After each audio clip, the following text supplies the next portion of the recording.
The stagecoach wheel hit another rut in the dusty Colorado road, and Natalie Richardson pressed her gloved hand against the window frame to steady herself, watching the Rocky Mountains rise in the distance like jagged teeth against an impossibly blue September sky.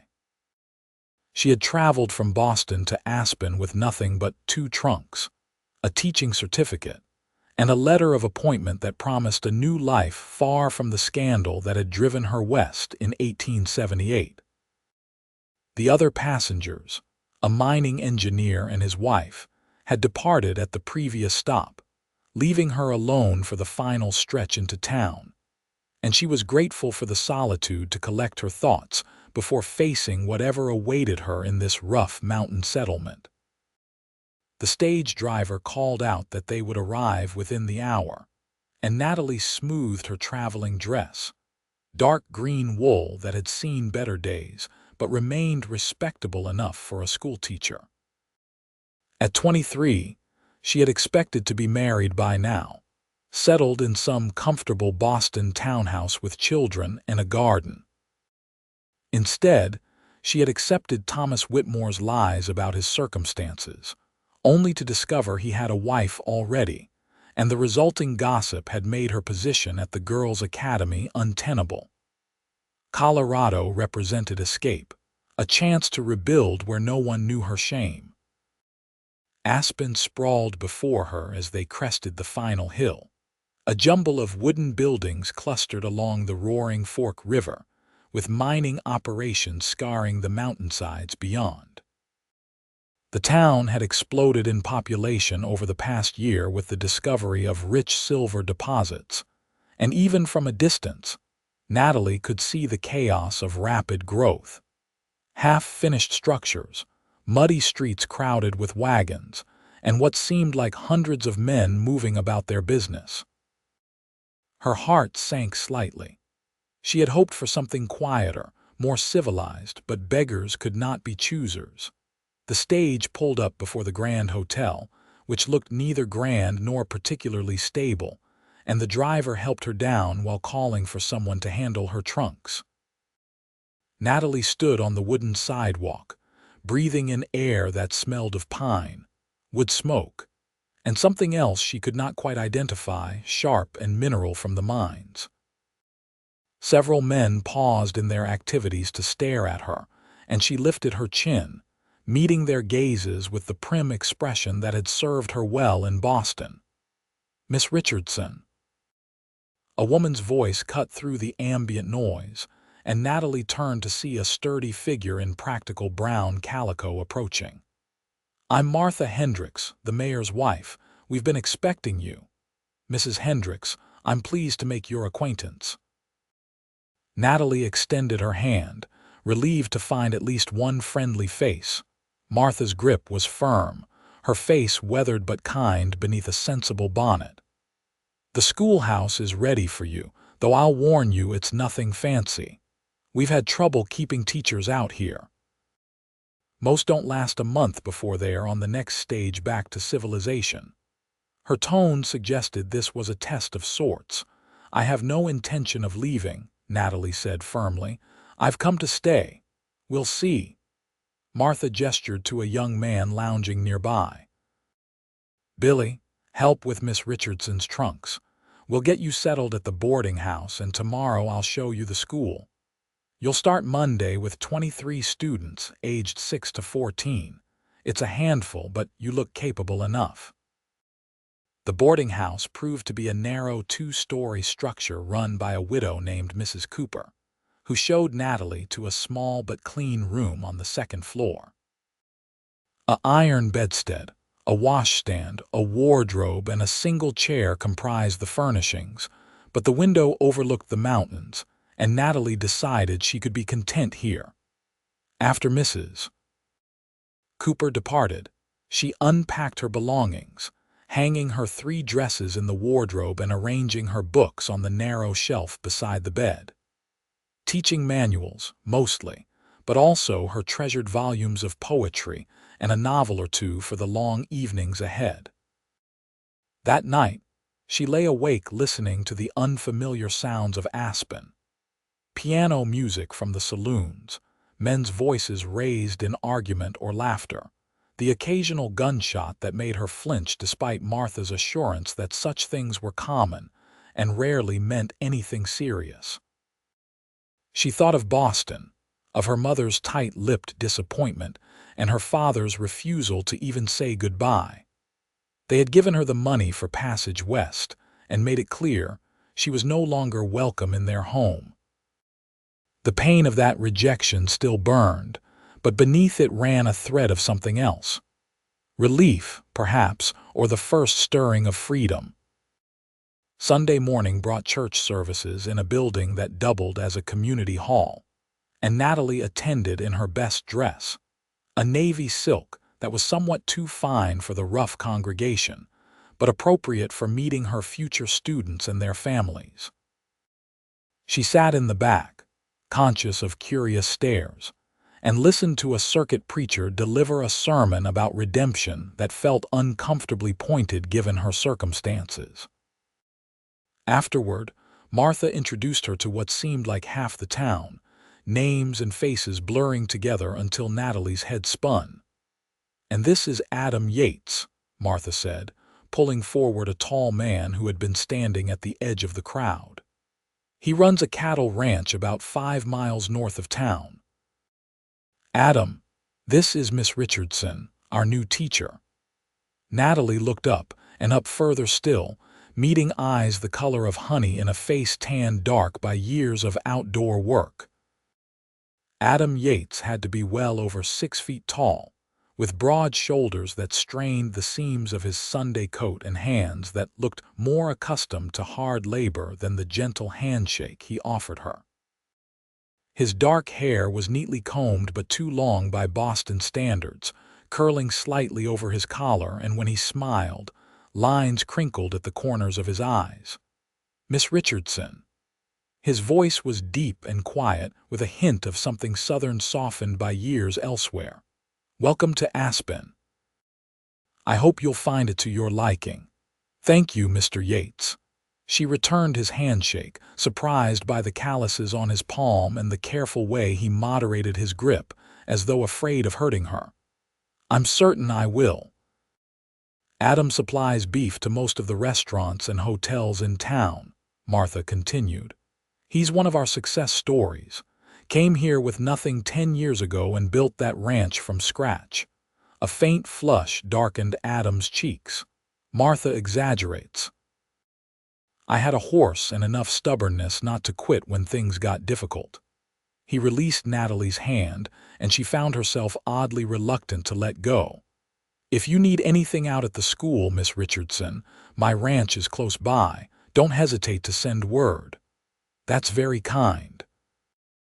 Natalie smiled, and something flickered in his expression before he nodded and moved away, making room for the next person waiting to meet her. Monday morning arrived with rain that turned Aspen's streets into rivers of mud, and Natalie picked her way carefully to the schoolhouse, holding her skirts high and trying not to ruin her boots. The building stood at the edge of town, a simple rectangular structure with a bell tower and windows along both sides. Inside, rough-hewn benches served as desks, a blackboard dominated one wall, and a pot-bellied stove squatted in the corner, currently cold. Her students arrived in clusters, tracking mud across the floor, eyeing her with expressions ranging from curiosity to open hostility. She took roll call from the list Martha had provided, matching names to faces. The older boys sat in the back, slouching and whispering among themselves, clearly expecting to intimidate her as they likely had previous teachers. The younger children fidgeted in the front rows, wide-eyed and uncertain. Natalie set down her attendance book and surveyed her domain. "Good morning. I am Miss Richardson, and I will be your teacher this year. I expect you to arrive on time, complete your assignments, and treat each other with respect. In return, I will do my best to make your education both useful and interesting." She let her gaze sweep across the room, pausing on the biggest of the older boys, a hulking youth who had to be close to 15. I understand some of you may doubt whether I can manage this classroom. I assure you I can, and any student who wishes to test that theory will find themselves answering to your parents and the mayor. Are we clear? The boy met her stare for a long moment, then nodded slowly. Yes, madam. Excellent. Let's begin with arithmetic. The morning passed in a blur of lessons, correcting mistakes, and learning the capabilities of her various students. Some could barely write their names, while others, particularly the daughters of the more prosperous families, had clearly received instruction before. Natalie made mental notes about who needed extra help, who could be trusted to work independently, and which troublemakers to watch carefully. By noon, when she dismissed them for lunch, her head ached and her voice had gone hoarse from projecting over 23 children in various states of attention. She sat at her desk, eating the bread and cheese she had packed, looking out the window at the mountains. They dominated the landscape, beautiful and intimidating in equal measure, so different from the gentle hills around Boston. A knock at the door interrupted her reverie. "Come in." Adam Yates ducked through the doorway, holding his hat in his hands. "Miss Richardson." "I hope I'm not disturbing your dinner." "Not at all." She set down her bread, smoothing her hair self-consciously. "What brings you to town, Mr. Yates? Had some business at the bank." He shifted his weight, looking uncomfortable. "I wanted to ask if you'd had any trouble." "I know the children can be rough on new teachers. Nothing I couldn't handle, but I appreciate your concern." She studied him, this tall rancher who seemed almost shy despite his size. Was there something else? He turned his hat in his hands, and she noticed again how large they were, scarred and calloused from ranch work. "Martha mentioned you don't know how to ride. Is that true?" Heat flooded Natalie's face. She had confided that detail to Martha in passing, never expecting it to be shared. "I'm afraid so. In Boston, there was never any need. We had carriages and streetcars. Out here, it's different. The distances are greater, and come winter, the roads can be impassable. A horse might be the only way to get around." He met her eyes directly. "I could teach you if you'd like." "Nothing fancy, just enough to handle a steady mount." Natalie's first instinct was to refuse. The idea of revealing her incompetence to this capable man made her cringe, but practical considerations overrode her pride. He was right about the necessity of riding in this country, and who else would teach her? Martha probably assumed every adult possessed such basic skills. "I would appreciate that very much, Mr. Yates, though I warn you I'm likely to be a terrible student." His face relaxed into a smile. "I doubt that. You managed those children this morning, which takes more courage than sitting on a horse. Would tonight after school suit you? I could bring a gentle mare." "Tonight would be fine. I'll see you around 5 then." He settled his hat back on his head and nodded. "Good day, Miss Richardson." After he left, Natalie sat for a moment, wondering what she had agreed to. The thought of climbing onto a horse terrified her. She had seen them, of course, but always from a safe distance, and they seemed like impossibly large, unpredictable creatures. Still, she had come west to start over, to become someone new. That person, she decided, would not be afraid of horses. The afternoon lessons went more smoothly than the morning, and by the time she dismissed her students at 4 o'clock, Natalie felt she might actually survive her first year of teaching. She tidied the schoolroom, prepared assignments for the next day, and changed into her oldest dress, a practical gray cotton that could withstand the rigors of a riding lesson. Promptly at 5, she heard hoofbeats outside.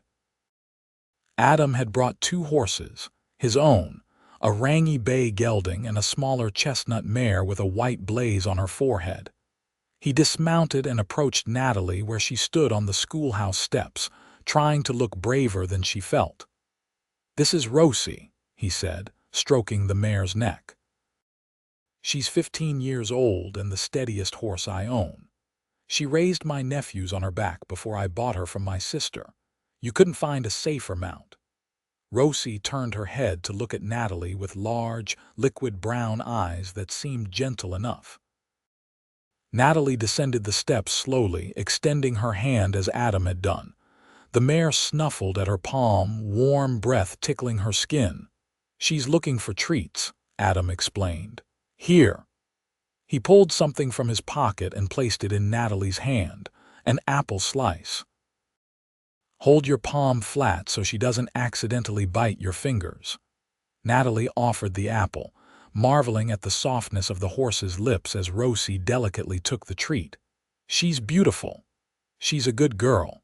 Now, before we get you mounted, let me show you how to approach a horse safely." For the next 20 minutes, Adam demonstrated the basics: how to move around a horse without startling it, how to check the saddle and bridle, how to hold the reins. His voice remained patient and calm throughout, never condescending, treating her ignorance as a simple gap in knowledge rather than a character flaw. "Ready to get on?" he asked finally. Natalie swallowed hard. "I suppose." Adam positioned her on Rosie's left side, showing her where to place her foot in the stirrup and how to grip the saddle horn. "I'll help you up. Just step up with your left foot and swing your right leg over. I'll steady you." She tried, but her skirts tangled and she lost her balance, stumbling backward into Adam's chest.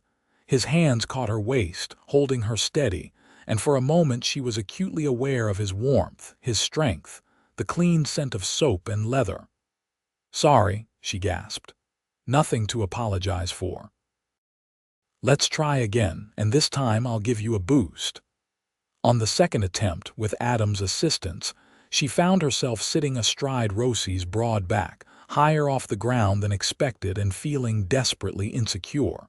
Her heart hammered against her ribs. "There you go." Adam adjusted her stirrups, his movements quick and efficient. "Now, sitting up here probably feels strange, but I promise Rosie isn't going anywhere. Just relax and get used to the height." "Relax," Natalie repeated faintly. "Right."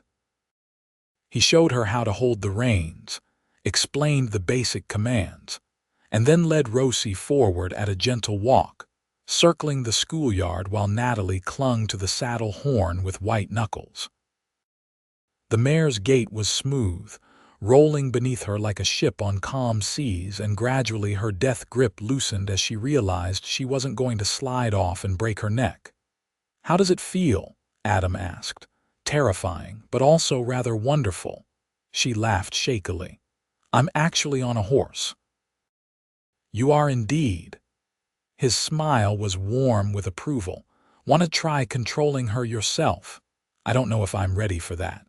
"Sure you are. Just gentle pressure on the reins to turn and a slight squeeze with your legs to go forward. She'll do most of the work." For the remainder of the lesson, Natalie practiced walking Rosie in circles and figure eights, with Adam jogging alongside offering encouragement and corrections. By the time the sun began sinking toward the mountains, painting the sky in shades of orange and gold, she had managed several circuits of the schoolyard without his direct assistance, and pride warred with exhaustion in her chest. "That's enough for today," Adam said, catching Rosie's bridle. "You did well, Miss Richardson. Better than well, actually. I stayed on at least." She looked down at him, his face gilded by the sunset light. "Thank you, Mr. Yates. I know you must have far more important things to do than teach an incompetent Easterner how to ride." "Nothing more important," he said quietly. "And you're not incompetent. You just haven't had the opportunity to learn." He helped her dismount, hands spanning her waist as she slid down, and for a moment they stood very close, her hands braced against his shoulders for balance. "Same time tomorrow." His voice had gone slightly husky. "I'd like that very much." He stepped back, clearing his throat. "I'll see you then." "Good evening, Miss Richardson." "Good evening, Mr. Yates." She watched him ride away, leading Rosie behind his gelding until they disappeared around a bend in the road. Only then did she allow herself to examine the flutter of something unfamiliar in her stomach, the way her heart had raced when he touched her. Surely she was not so foolish as to develop feelings for the first kind man she met in Colorado, not after Thomas and the disaster in Boston. She was here to teach, to build a respectable life, not to lose her head over a rancher with kind eyes and patient hands. But as she walked back to the boarding house, Natalie could not quite suppress a smile. Over the following weeks, the riding lessons became the bright spot in Natalie's days. Teaching remained challenging, with discipline problems from the older boys and struggles to reach students at vastly different levels. But every evening when Adam arrived with Rosie, the tensions of the day evaporated. He was unfailingly patient, celebrating her small victories and brushing off her mistakes with quiet reassurance. Under his tutelage, she progressed from merely staying aboard at a walk to managing a trot, though the bouncing gait left her sore and breathless. "You're a natural," Adam said one evening in late September, watching her guide Rosie through a series of turns. "Another few weeks and you'll be ready to ride out to the ranch." "The ranch?" Natalie brought Rosie to a halt, the command feeling natural now. "Why would I go to your ranch?" "Well, you can't spend your whole life circling the schoolyard. You should see the country, ride the trails through the mountains. It's beautiful up there, especially now with the aspens turning gold." He paused. "If you'd like, that is. I don't mean to presume." The careful way he asked, as though afraid of overstepping, touched her. Over their hours together, she had learned small things about Adam Yates. He was 29, had come west from Missouri after his parents died, and had built his ranch through years of hard work and frugal living. He had no family nearby except the sister who lived in Denver, whose children occasionally visited. He loved the mountains, loved ranching, and seemed content with a simple life far from cities and society. He was also, she had come to realize, desperately lonely, though he would never admit it. "I'd love to see your ranch," she said. "Perhaps this Sunday after church." His face brightened. "Sunday would be perfect. I'll pack us a dinner and we can make a day of it." Sunday arrived clear and crisp, the air carrying the first real bite of approaching winter. Natalie dressed carefully in her riding habit, a dark blue ensemble that Martha had helped her acquire from a dressmaker in town. The split skirt still felt scandalous compared to her usual modest dresses, but it made riding infinitely easier. After church, Adam met her with both horses saddled, Rosie looking particularly sleek after what must have been a thorough grooming. "You look like a real Colorado woman now," he said approvingly as she mounted without assistance, something that had seemed impossible just weeks earlier. They rode north out of Aspen, following a wagon track that climbed gradually into the foothills. Around them, groves of aspen trees fluttered in the breeze, their leaves turned brilliant gold against the deep green of pine forests. The roaring Fork River ran alongside the trail, its rushing waters clear and cold from mountain snowmelt.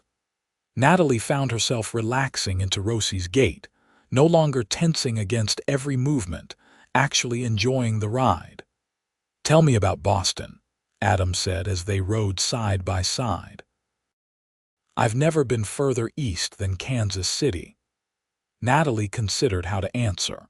The Boston she had known felt like a different world, one that no longer had any claim on her. "It's crowded and proper and everyone knows everyone else's business. The buildings are brick and stone, nothing like here. We had theaters and concerts, libraries and museums, all the culture you could want, but also rigid expectations about how people should behave, what was acceptable and what was not." "Is that why you left? The expectations?" She glanced at him, surprised by his perception. Partly. I made a mistake, trusted the wrong person, and suddenly I wasn't welcome anymore.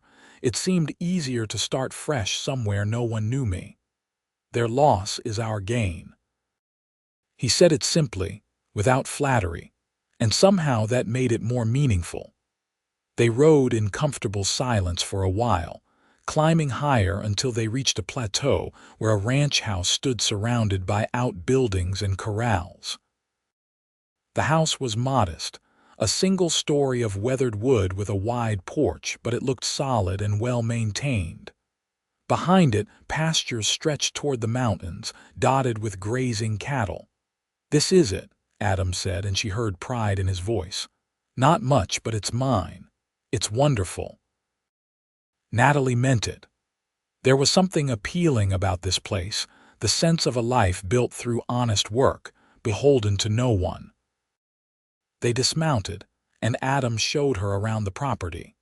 The barn where he kept hay and equipment, the chicken coop, the root cellar dug deep to keep vegetables through the winter, the small bunkhouse where his 2 ranch hands lived, though both were away on their day off. Inside the house, everything was neat but sparse. A main room with a fireplace, kitchen area, and table, a single bedroom beyond, and a small room Adam used as an office. Men's quarters, clearly, lacking any feminine touch, but Natalie could see the potential. She caught herself imagining curtains at the windows, rugs on the floor, flowers on the table, and firmly pushed such thoughts away. They ate the dinner Adam had packed on the porch, watching the cattle graze while he pointed out landmarks, and told her stories about his first year's homesteading, the struggles and small triumphs. He spoke of brutal winters when he lost half his herd, summers so dry the grass turned brown, and gradually rebuilding until the ranch became profitable. His love for this land was evident in every word. "You ever miss Missouri?" she asked. "Sometimes. But that was my parents' life, not mine. Here, everything I built myself. That means something." He turned to her. "What about you? Do you miss Boston?" "No," she said, surprising herself with the certainty. "I miss my students from the academy, perhaps, and the libraries, but the rest. The gossip and judgment and pretending to be something I wasn't. I don't miss that at all." "Who were you pretending to be?" The question caught her off guard. She looked out at the mountains, their peaks already white with early snow.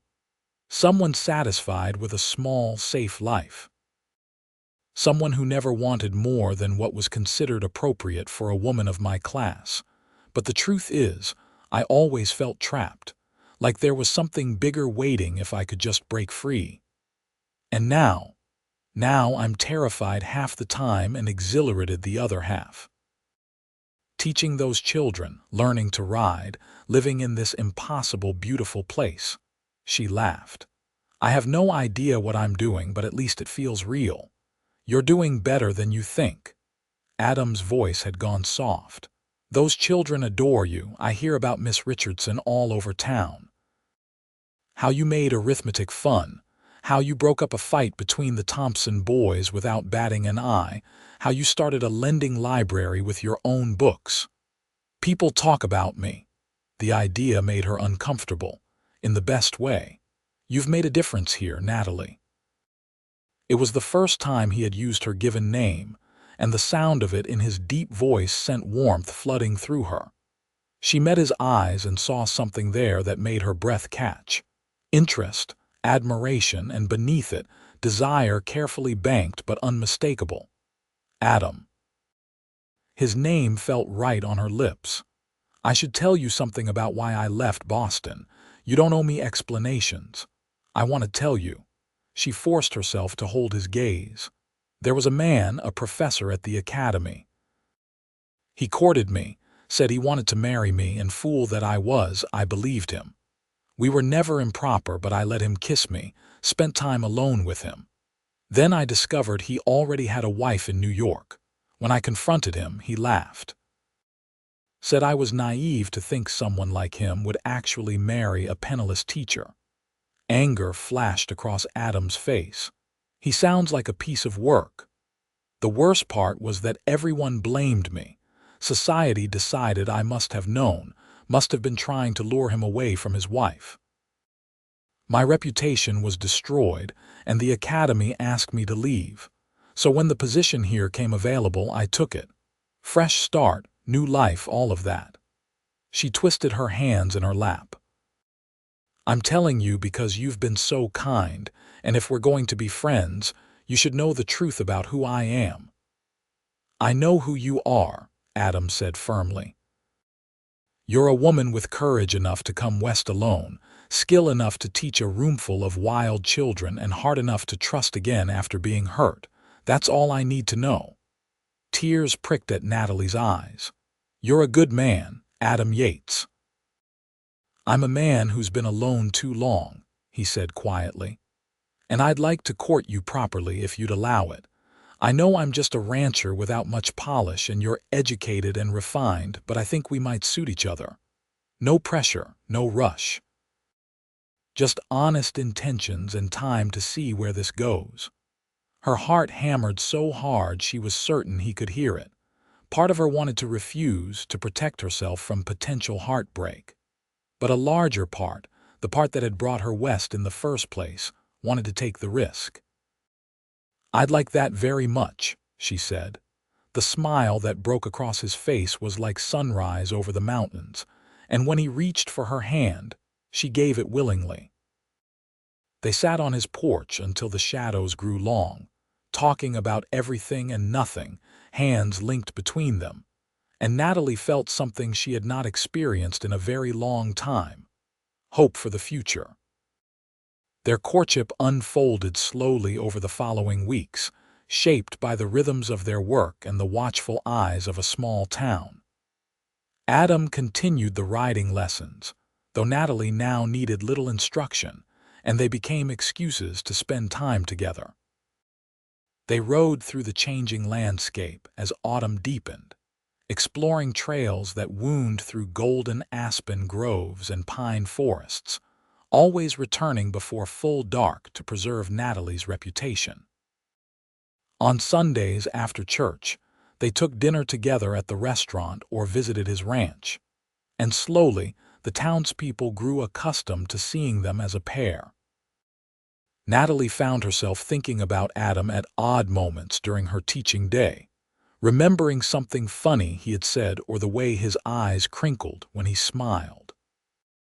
He brought her wildflowers before they disappeared for winter, left fresh eggs from his chickens at the boarding house, and once, memorably, brought her a book of Tennyson's poetry he had ordered from Denver, because she had mentioned loving the poet. "I'm not much for poetry myself," he admitted when she opened the package with delight, "but I figured you might enjoy it during the long evenings." She had kissed his cheek impulsively, then blushed at her own boldness, but his expression of surprised pleasure made her glad she had dared. October brought the first serious snow, and with it, new challenges at the school. Several students stopped attending regularly, needed at home for harvest work, or kept away by deteriorating roads. Natalie worried about them losing ground in their studies, but Martha assured her this was normal for a mining town where family survival took precedence over education. "Just do your best with the ones who show up," the older woman advised. "Come spring, most will return." The weather also complicated her courtship with Adam.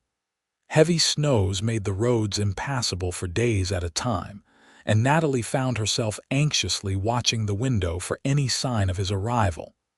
When he finally appeared after a week-long storm, she nearly cried with relief.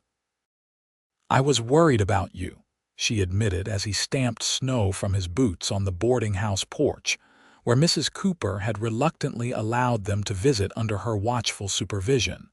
"Takes more than a little snow to keep me away." His eyes were warm on her face. "I've been going crazy wondering how you were managing. Perfectly well, but I missed you." The admission felt risky, revealing too much of her growing feelings, but his answering smile made it worthwhile. They sat in Mrs. Cooper's parlor, careful to leave the door open and maintain proper distance, and talked for hours. Adam told her about the ranch, the difficulties of keeping cattle fed through heavy snows, his plans to expand the operation next year. Natalie shared stories about her students, the progress they were making, her hopes for starting a school play in the spring. Ordinary conversation, the kind any courting couple might have, but it felt precious to her, this growing intimacy of shared thoughts and dreams. "Natalie," Adam said as the evening drew to a close, "I need to ask you something." Her heart jumped.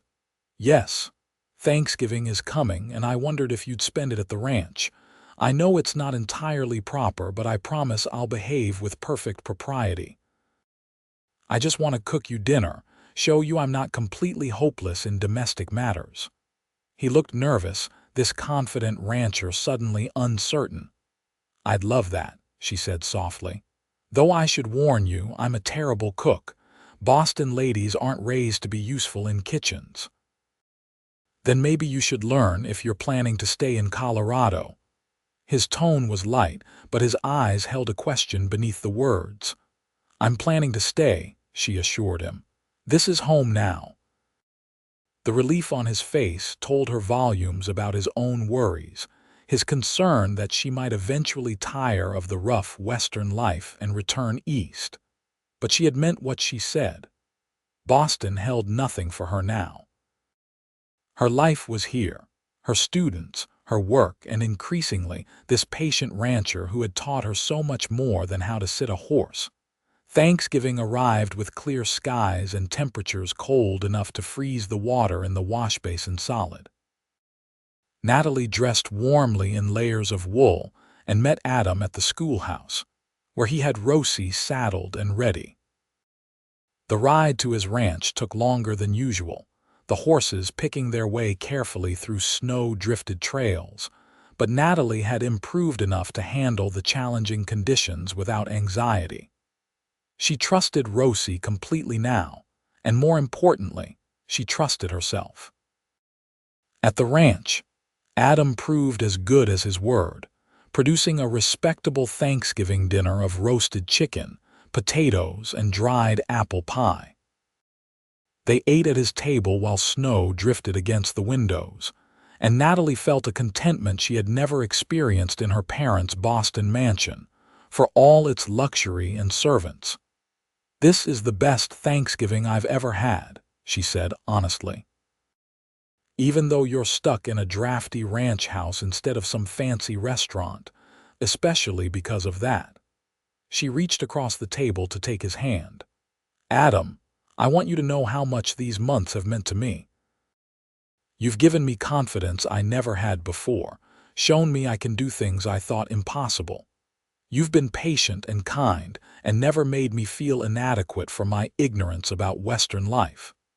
He turned his hand to lace their fingers together, his palm warm and rough against hers. "You give me too much credit. You did all the hard work. We did it together." She hesitated, then decided to take the leap. "I'm falling in love with you.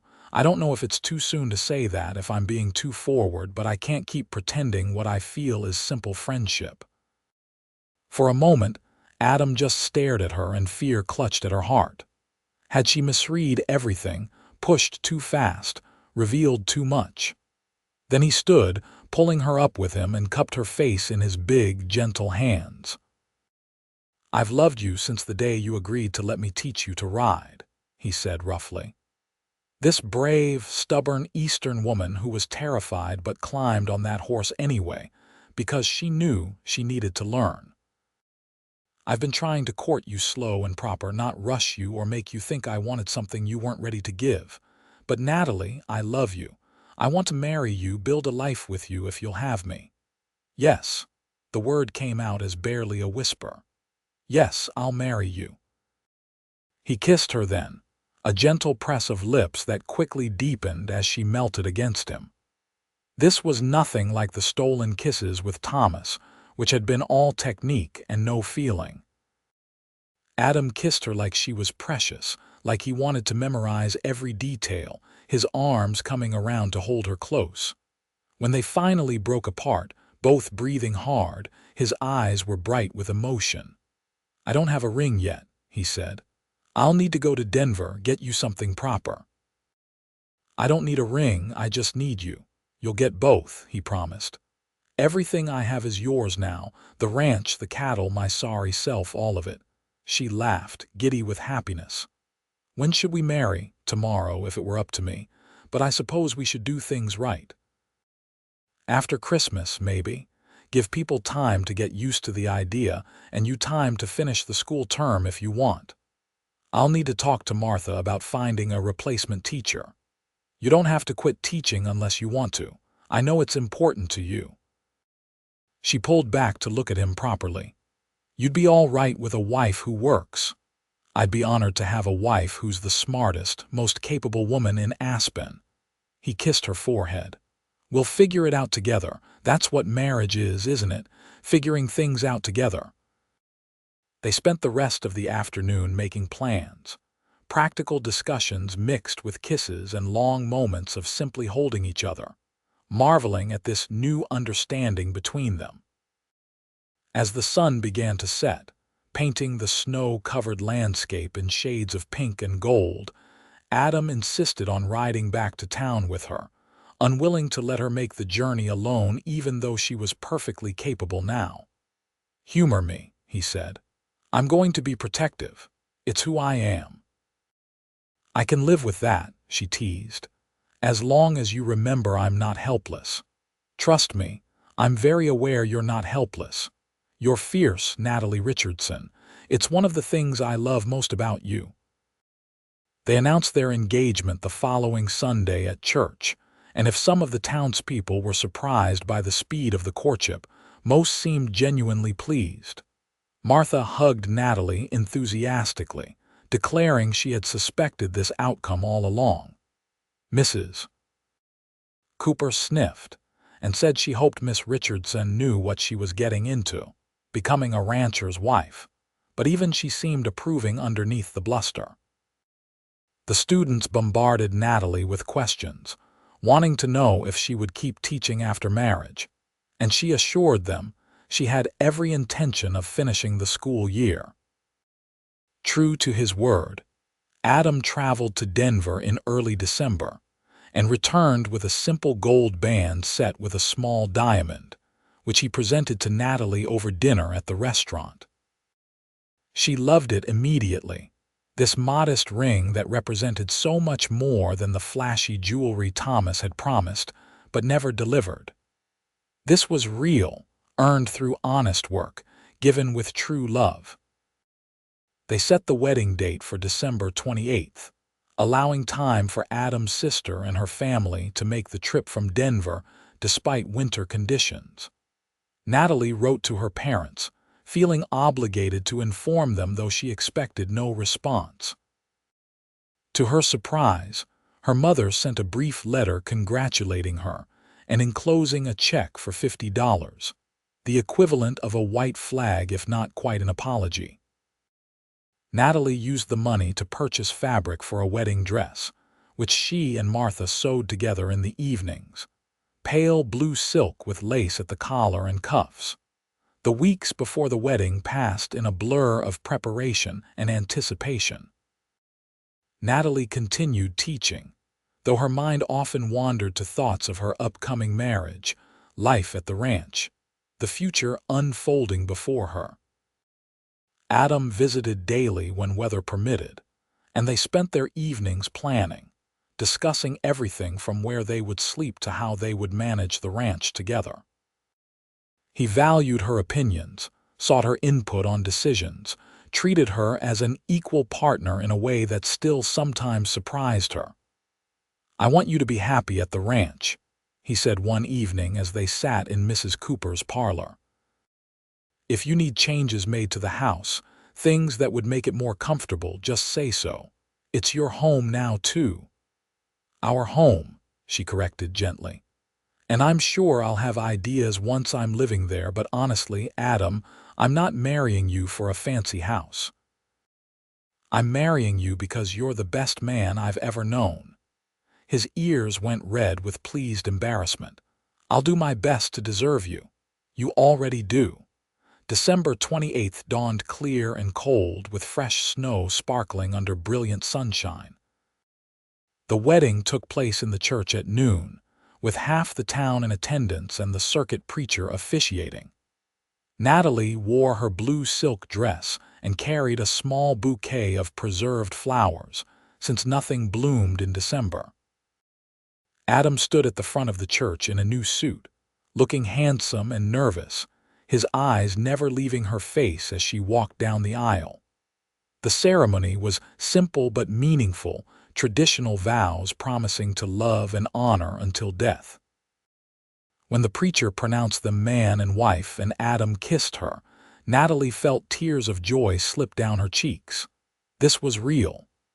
She was married to this good, patient man who had taught her so much more than how to ride a horse.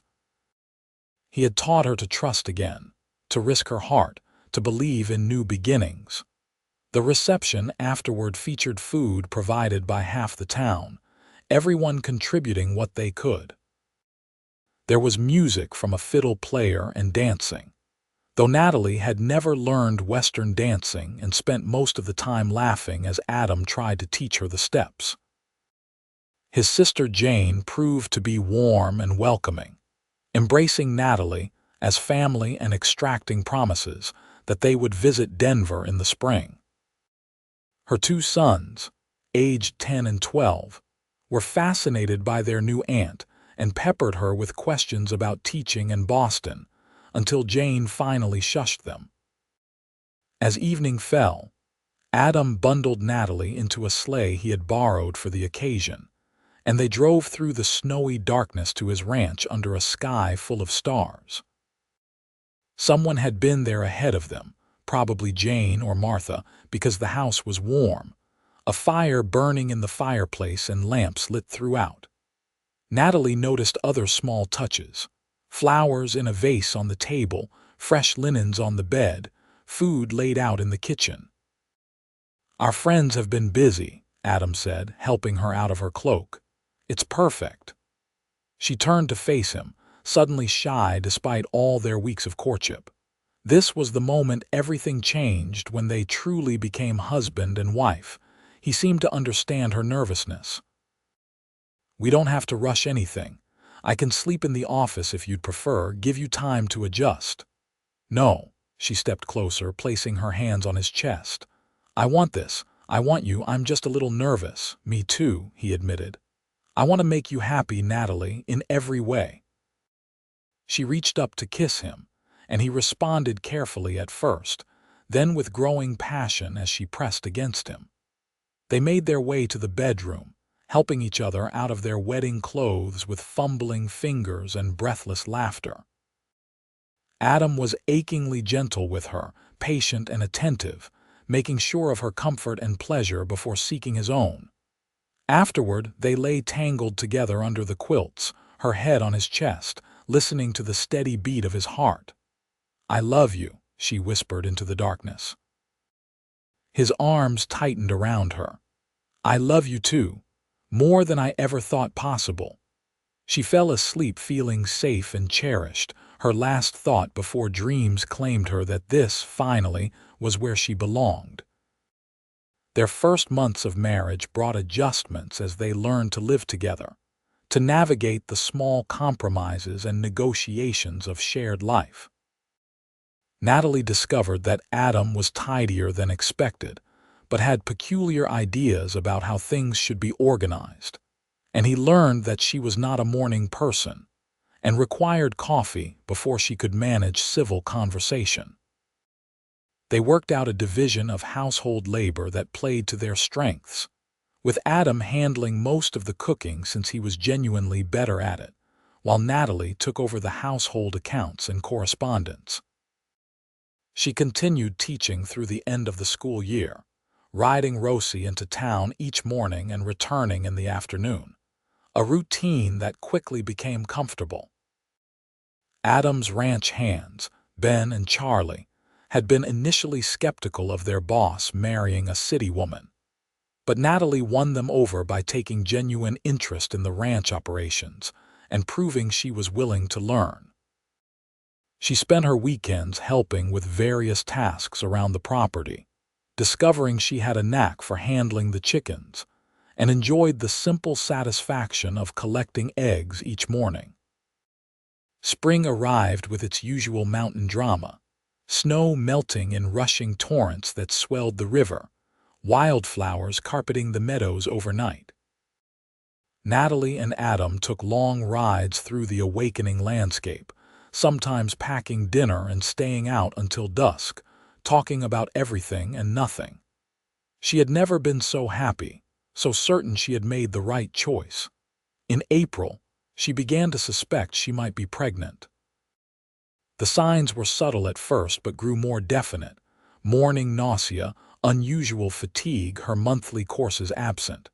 She waited to tell Adam until she was certain, then chose a Saturday evening when they were alone at the ranch, the hands having gone into town.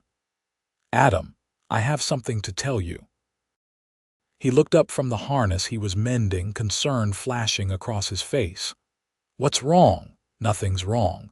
Actually, something's very right." She smiled, nervous excitement fluttering in her chest. "I'm going to have a baby. We're going to have a baby." For a moment he just stared at her, the harness forgotten in his hands. Then he was across the room, sweeping her up into his arms, spinning her around until she laughed and begged him to stop before she got sick. "A baby," he breathed, setting her down carefully as though she might break. "Natalie, are you sure?" "As sure as I can be without a doctor's confirmation. But yes, I'm sure." His hand came to rest on her still flat stomach, wonder written across his features. "We're going to be parents. Are you happy about it?" "I know we never really discussed children, and it's happening rather quickly." "Happy doesn't begin to cover it." He pulled her close, kissing her thoroughly. "I'm over the moon, terrified but over the moon." She laughed against his lips. "I'm terrified too. I don't know the first thing about babies." "Then we'll learn together, like everything else." Natalie finished the school year in May, her pregnancy still barely noticeable but her energy flagging enough that she was grateful for the break. She and Adam traveled to Denver to visit Jane, telling her the news, and his sister was thrilled at the prospect of becoming an aunt. Jane provided much-needed advice about pregnancy and childbirth, information Natalie absorbed gratefully. Her own mother had never discussed such matters, considering them indelicate. Summer passed in a haze of heat and growing contentment as Natalie's belly swelled with their child. She spent her days helping around the ranch as much as Adam would allow, though he became increasingly protective as her due date approached. They had engaged a midwife in Aspen, an experienced woman named Mrs. Fletcher, who visited monthly to check on Natalie's progress and assure them everything looked normal. "First babies take their time," Mrs. Fletcher said during her August visit. "Don't expect anything before late September at the earliest." But the baby had other ideas. On September 15th, 3 weeks earlier than expected, Natalie woke in the early morning hours with cramping pains that grew steadily worse.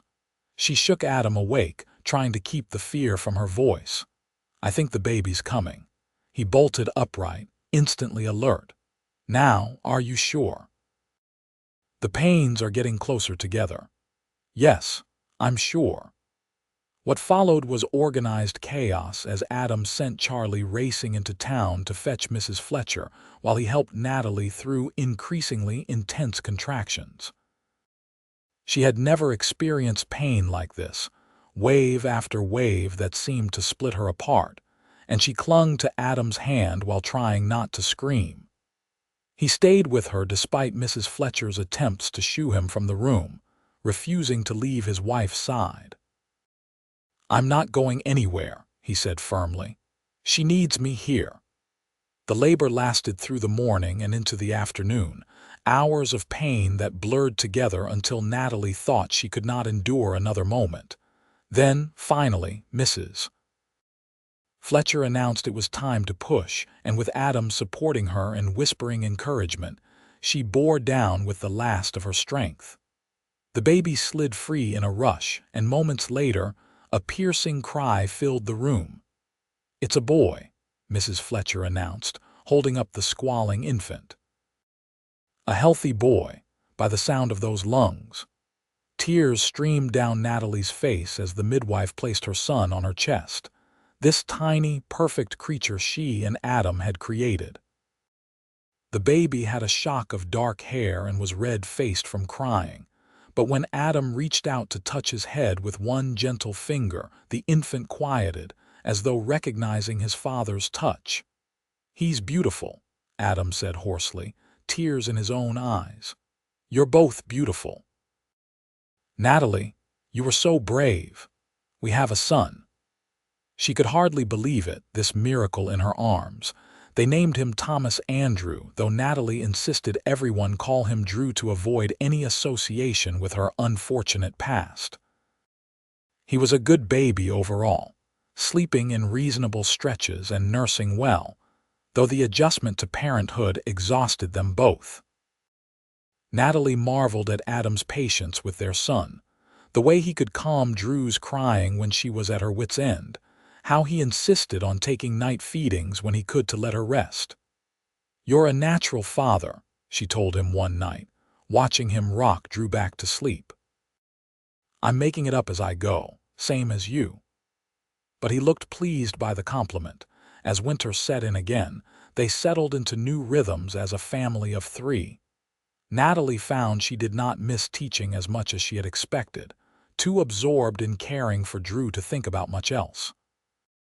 The townspeople visited with gifts and congratulations, Martha bringing a beautiful quilt she had sewn, Mrs. Cooper producing a set of tiny knitted booties. Even Natalie's students or former students stopped by to see the baby and ask when Miss Richardson, or rather Mrs.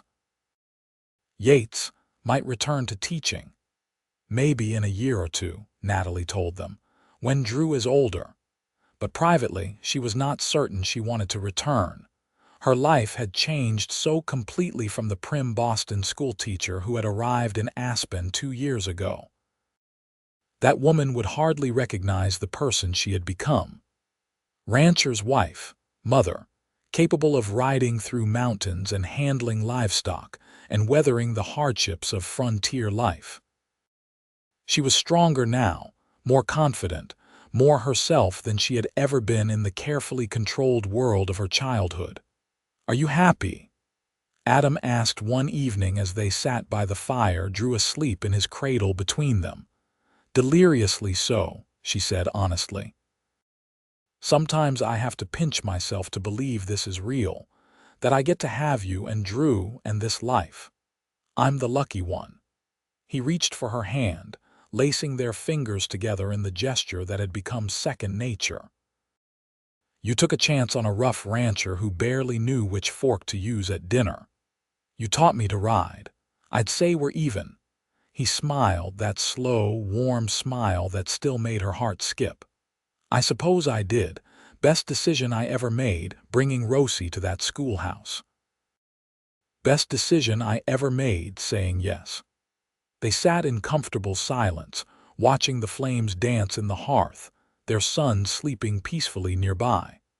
Outside, snow began to fall again, covering the ranch in fresh whiteness, but inside they were warm and safe and together. Natalie thought about the terrified woman who had stepped off the stagecoach in Aspen, running from scandal and heartbreak, certain her life was over. She wished she could tell that woman what waited ahead. The patient rancher who would teach her so much more than riding, the love that would heal her wounded heart, the family she would build in this wild, beautiful place. The years that followed brought their share of joys and challenges. A second child arrived in the spring of 1881, a daughter they named Caroline, who inherited her mother's dark hair and her father's honey-colored eyes.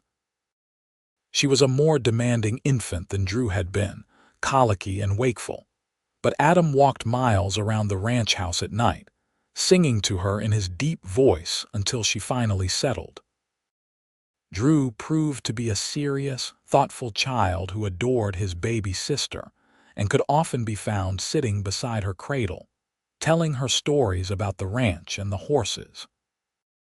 The ranch itself prospered under Adam's steady management, growing from a marginal operation to one of the most successful in the valley. He expanded the herd, improved the breeding stock, and built additional outbuildings as the operation required. Natalie's contributions were less visible, but no less important. She managed the household accounts with careful precision, handled correspondence with buyers and suppliers, and kept the domestic side of ranch life running smoothly. In 1883, tragedy struck when a late spring blizzard caught Adam and Ben out on the range with the herd. They made it back safely, but several cattle were lost, and Adam came down with pneumonia that nearly killed him. Natalie nursed him through weeks of fever and delirium, terrified she would lose him, while Jane came from Denver to help with the children. When he finally turned the corner and began to recover, she broke down crying in relief, and he held her with his remaining strength, promising he was not going anywhere. "You're stuck with me for the long haul," he whispered. "I'm too stubborn to die young." "You better be," she said fiercely. "These children need their father, and I need you more than breath." His recovery took months, but by summer he was back on horseback, though he moved more carefully and tired more easily than before. The experience had sobered them both, a reminder of how fragile life could be on the frontier. They talked seriously about the future, about building something that would last beyond their lifetimes. "I want Drew to have this ranch someday," Adam said. "And Caroline too, if she wants it. I want them to know their parents built something solid, something worth keeping." "Then we'll make sure of it," Natalie promised. In 1884, Aspen voted to hire a permanent schoolteacher to replace the series of short-term instructors who had cycled through since Natalie left. The town council approached her about returning, and after discussing it with Adam, she agreed to teach part-time, 3 days a week, while a younger woman handled the other 2 days and lived in the teacherage. The arrangement allowed her to balance family responsibilities with the teaching she had missed, and she found deep satisfaction in returning to work she loved. Her students ranged from children she had taught before, now older and more capable, to a new generation of youngsters. Some were the sons and daughters of miners who had struck it rich, others the children of struggling families barely scraping by. She treated them all equally, seeing potential in each one, pushing them to learn and grow. Several of her former students had gone on to attend school in Denver or beyond, and she took fierce pride in their accomplishments. Caroline proved to be a different child than her brother, fearless where Drew was cautious, always into mischief and pushing boundaries. She took to riding almost before she could walk, scrambling onto Rosie's back at every opportunity, and Adam laughingly predicted she would be running the ranch by the time she was 10. Drew, meanwhile, showed an unexpected talent for numbers and bookkeeping, helping his mother with accounts and demonstrating a head for business that would serve him well. In 1886, another daughter joined the family, Lucy, who was placid and cheerful from the start, seeming to take life as it came without the intensity of her siblings. By then, Natalie and Adam had the parenting routine down to a science, and Lucy's infancy passed in a blur of sleepless nights and sweet baby smiles that made it all worthwhile. The ranch had become a true family operation by this point, with even young Drew helping with chores appropriate to his age. Collecting eggs, feeding chickens, learning to groom horses under his father's patient instruction. Caroline shadowed Adam everywhere, begging to help with the cattle despite being barely tall enough to see over the corral fence. Lucy was too young yet for chores, but she toddled after her siblings, determined to be included in whatever they were doing. Natalie often found herself standing on the porch at sunset, watching her children play in the yard while Adam worked nearby, and feeling overwhelmed with gratitude for the life they had built.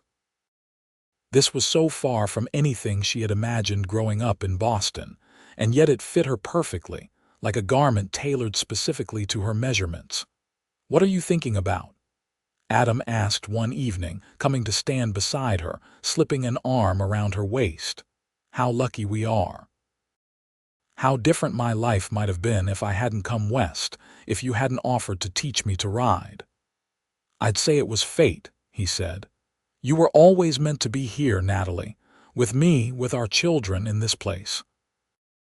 I knew it the moment you climbed on Rosie for the first time, terrified but determined. I knew you were the one. I fought falling in love with you," she admitted. "I was so afraid of being hurt again. I know. I could see it in your eyes, that fear, but you trusted me anyway, took the risk. That was the bravest thing you ever did." She turned in his arms to face him, this man who had taught her so much over the years. How to ride, how to trust, how to love without holding back. His face was more weathered now, lines carved deeper by sun and wind and the challenges of ranching life, but to her he was more handsome than ever. "I love you," she said simply. "More now than the day we married." "That's good," he said with a smile. "Because I intend to keep you for another 40 or 50 years at least. I can live with that." He kissed her as the sun sank behind the mountains, painting the sky in shades of orange and gold, the same colors as those first riding lessons so many years ago. Their children's laughter rang out from the yard, mixed with the lowing of cattle and the evening songs of birds settling for the night. This was their life, hard-won and precious, built on patience and love, and the simple daily choice to keep choosing each other. In 1890, Natalie received an unexpected letter from her mother, the first direct communication in years beyond brief notes accompanying Christmas gifts for the children. Her father had died, and her mother was selling the Boston house, preparing to move to a smaller residence. The letter was not precisely an apology, but it came close, acknowledging that perhaps she had been too harsh in her judgment, that Natalie seemed to have built a good life despite the scandal. Would Natalie consider allowing her mother to visit and meet her grandchildren? Natalie showed the letter to Adam, uncertain how to respond. "What do you think?" "I think that's your decision," he said carefully. "But those children should know their grandmother if she's genuinely interested in having a relationship. People deserve second chances." So Natalie wrote back, extending an invitation, and in August of that year, her mother arrived in Aspen for a month-long visit. Natalie Richardson was smaller than Natalie remembered, more fragile, the years having worn away some of her rigid certainty. She was awkward with the children at first, unused to the noise and energy of a ranch household, but Drew's gentle manners won her over, and Caroline's fearless affection broke through her reserve. By the time she left, genuine tears were shed on both sides, and Natalie promised to return the following summer. "Your mother's not so bad once you get past the ice," Adam observed after Natelie's departure. "She's changed. Or maybe I have. Probably both." Natalie leaned against him, watching the stage carry her mother away. "Thank you for being kind to her. I know she can be difficult. She raised you, so she can't be all bad." The 1890s brought continued growth and change to both their family and Aspen itself. The silver boom that had fueled the town's explosive growth began to slow, with some mines playing out and others proving less profitable than hoped. Many families left seeking opportunities elsewhere, and the town's population declined from its peak. But the Yates Ranch remained steady, diversifying beyond cattle to include horses, which proved increasingly profitable as the demand for good mounts remained strong. Drew, now a teenager, showed every sign of becoming an excellent rancher, combining his father's patient competence with his mother's head for business. He spent hours working alongside Adam, learning every aspect of the operation, and began making suggestions for improvements that showed real insight. Caroline, true to Adam's prediction, was a natural with horses, gentling and training them with an instinctive understanding that even experienced hands marveled at. Lucy remained the family peacemaker, smoothing over conflicts between her more intense siblings and keeping everyone laughing with her gentle humor. In 1895, another addition arrived somewhat unexpectedly, twin boys that Natalie and Adam named James and Robert. The pregnancy had been difficult, the birth even more so, and afterward the doctor gently suggested this should probably be their last children.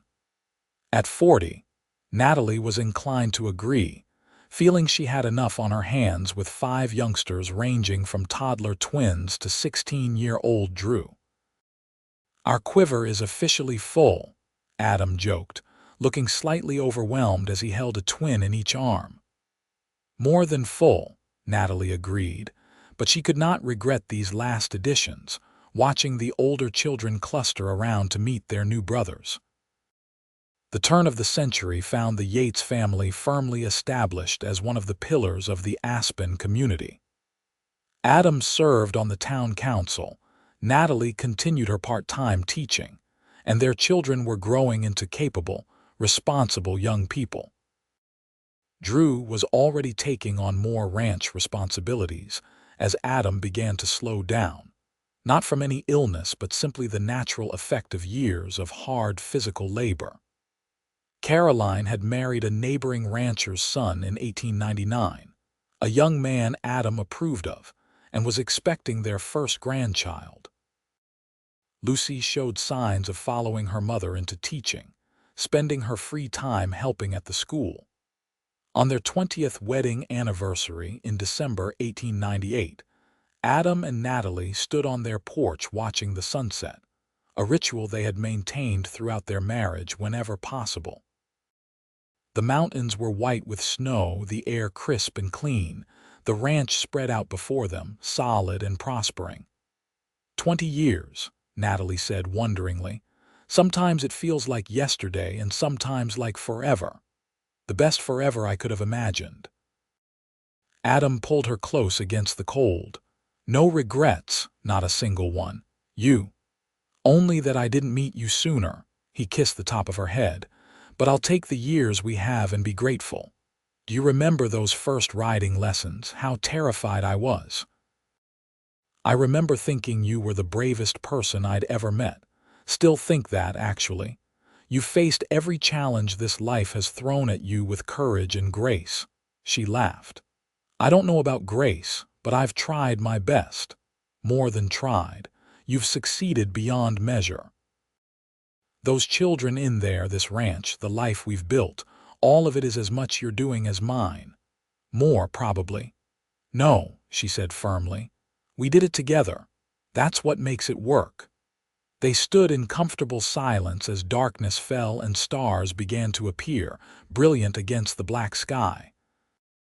Inside, they could hear their children, the twins squabbling over a toy while Lucy refereed and Drew worked on homework at the kitchen table. Normal family chaos, the sound of home. Come on, Adam said finally. Let's go inside before we freeze. I promised the boys I'd tell them a story before bed. Hand in hand, they walked into the warmth of their home, into the life they had created together through patience, love, and the simple daily choice to honor their commitment. The woman who had once said, "I cannot ride," had learned to do far more than sit a horse. She had learned to build a life on her own terms, to trust and be trusted, to love with her whole heart. And the patient rancher who had taught her gently every sunset had given her far more than riding lessons. He had given her a home, a family, and a love that had grown stronger with each passing year. In 1902, their first grandchild arrived, Caroline's son, another Adam to carry on the family name.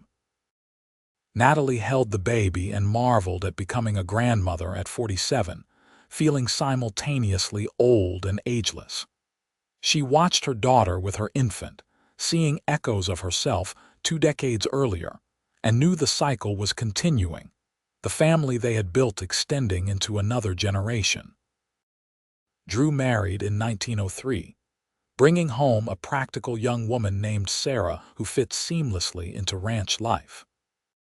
They took over the main house, with Adam and Natalie moving into a new, smaller house they built nearby, giving the young couple space to start their own family while remaining close enough to help as needed. It was the right transition, passing the active management of the ranch to the next generation while Adam and Natalie stepped into advisory roles. "How does it feel?" Natalie asked Adam after they had settled into their new home. "Handing over the ranch you built. Bittersweet," he admitted. "But right. Drew's ready, more than ready. And I'm ready to slow down, spend more time with you, spoil grandchildren." He grinned. "Maybe take some of those trips you've always talked about, Denver, San Francisco, places we never had time to visit." They did travel more in those years, taking advantage of improved railroad connections to see parts of the country neither had experienced. But they always returned to Aspen with relief, confirmed in their belief that nowhere else compared to the mountains they called home. Their family continued to expand as Lucy married a teacher from Denver and moved to the city, though she visited regularly. The twins grew into strapping young men who eventually left to seek their fortunes elsewhere, James joining the Army and Robert trying his luck in the California gold fields.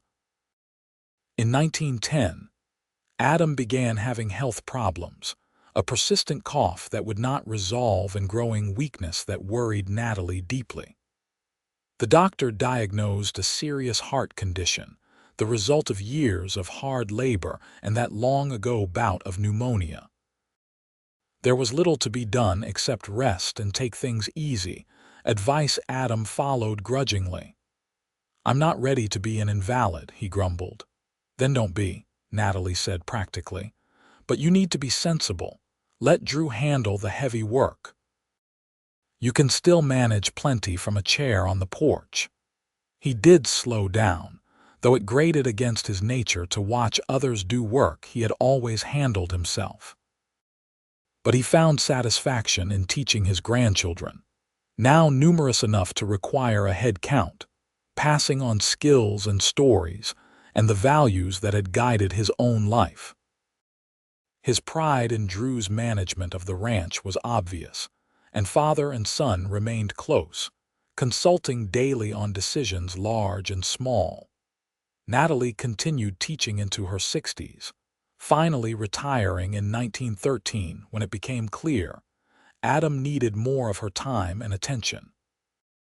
She had taught 3 generations of Aspen children by then, and the school board named the building after her when a new schoolhouse was constructed, the Richardson School, a testament to her decades of service. She was embarrassed by the honor but deeply touched. "You've earned it," Adam said firmly. "You've shaped this town as much as any miner or businessman, more because you shaped the children." They settled into a quiet routine in their later years, reading together by the fire, taking short walks when Adam felt strong enough, receiving visits from their ever-expanding family. Caroline had 4 children now, Drew 3, Lucy 2, and even the twins had started families in their distant locations. Grandchildren came to stay for weeks at a time during summers, and the old ranch house echoed with young voices again. On their 40th wedding anniversary in December 1918, the family gathered for a celebration, children and grandchildren crowding into Drew's house for dinner and reminiscences. Natalie looked around the table at the faces assembled there, all these people who existed because she and Adam had taken a chance on love, and felt her heart might burst with happiness. "Speech," Caroline called, and others took up the cry. Adam struggled to his feet, leaning heavily on his cane, and Natalie rose to stand beside him, her hand on his arm for support. He cleared his throat, emotional despite his attempts at composure. 40 years ago, I married the bravest woman I've ever known," he began. "She came west alone, took a chance on a rough rancher who barely knew his manners and built this family with me.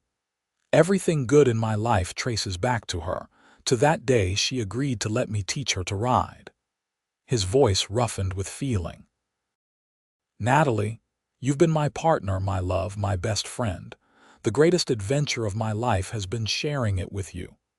Tears streamed down Natalie's face as she reached up to kiss him, not caring that they had an audience.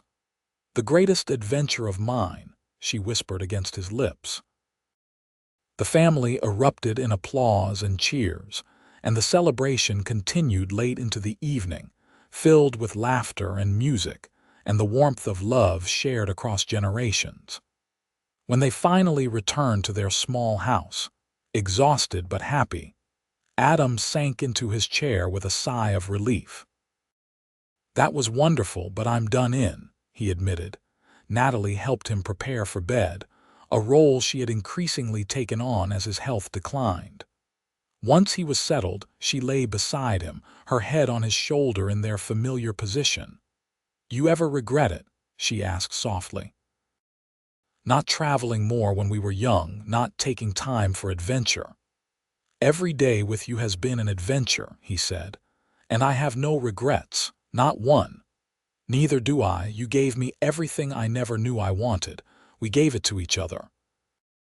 Adam died in his sleep in March of 1920, his heart finally giving out after months of decline.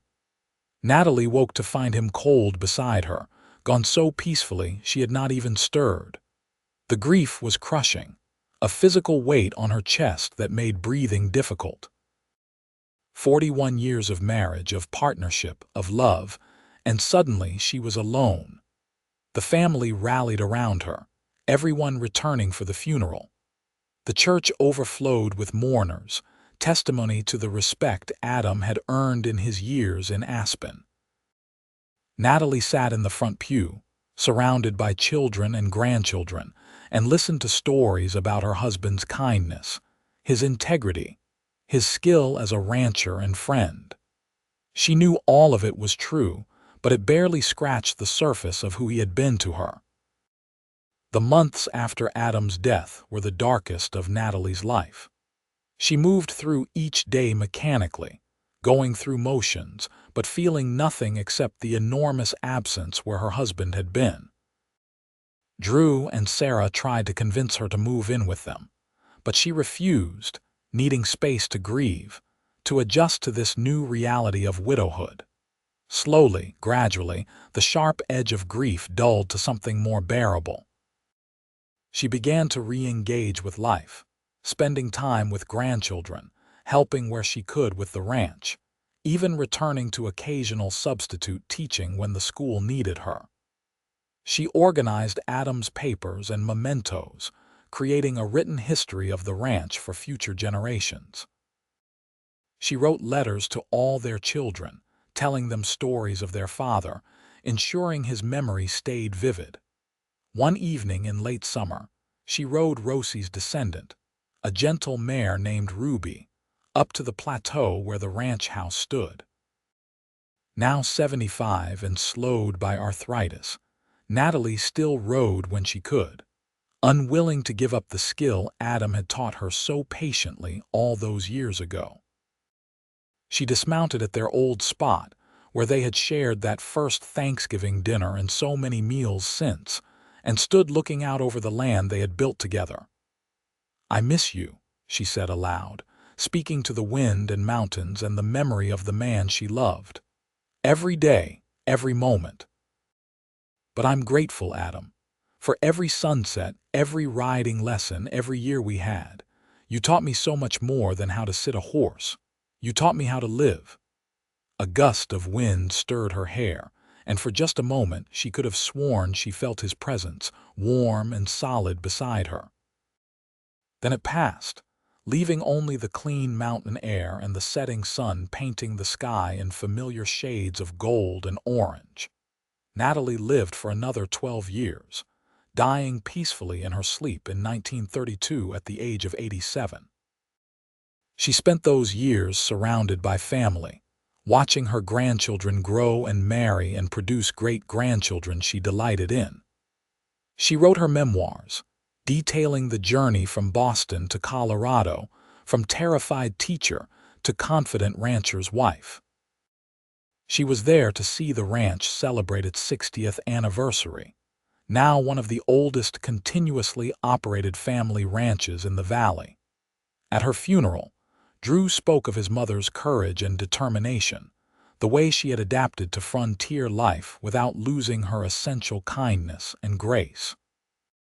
Caroline told stories of her mother's patience and wisdom, the lessons she had taught not just in the classroom but through her example. Lucy read from Natalie's memoirs, passages about learning to ride and falling in love, bringing laughter and tears from the assembled crowd. They buried her beside Adam on the hill above the ranch, where they could look out eternally over the land they had built together. Her gravestone bore a simple inscription: Natalie Richardson Yates, beloved wife, mother, and teacher. She learned to ride. The ranch continued under Drew's management, then passed to his son, and then to his son after that, remaining in the family for generations. The story of Adam and Natalie became family legend, told and retold to each new generation. The patient rancher who had taught the Eastern schoolteacher to ride, the love that had grown from those sunset lessons, the life they had built together in the wild mountains of Colorado. Their house was preserved as part of the ranch compound, and their great-great-grandchildren played in rooms where they had raised their own family, walked floors they had walked, looked out windows at views they had loved. In the end, it was exactly the story Natalie had written to her mother in one of those later letters, explaining her life and choices. I came west running from scandal and heartbreak, expecting nothing. Instead, I found everything: purpose, family, and a love that transformed me completely. Adam taught me to ride, but more importantly, he taught me to trust myself, to take risks, to embrace life fully rather than merely enduring it. He gave me 41 years of partnership, 5 children, countless grandchildren, and a life beyond anything I could have imagined. If I could go back and choose differently, I wouldn't change a single moment. Every sunset, every lesson, every year was a gift. I am who I was always meant to be, and I found exactly where I was supposed to belong. The mountains still stand over Aspen, their peaks white with eternal snow, and if you visit in the evening when the sun sinks toward the western horizon, painting everything gold and orange, you might feel an echo of those long-ago riding lessons. A patient rancher teaching a determined woman to ride, both of them learning something far more important than horsemanship, both of them building something that would outlast them both. A love story written in sunset light, preserved in family memory, and testified to by generations of descendants who carry forward the legacy of courage, patience, and enduring love.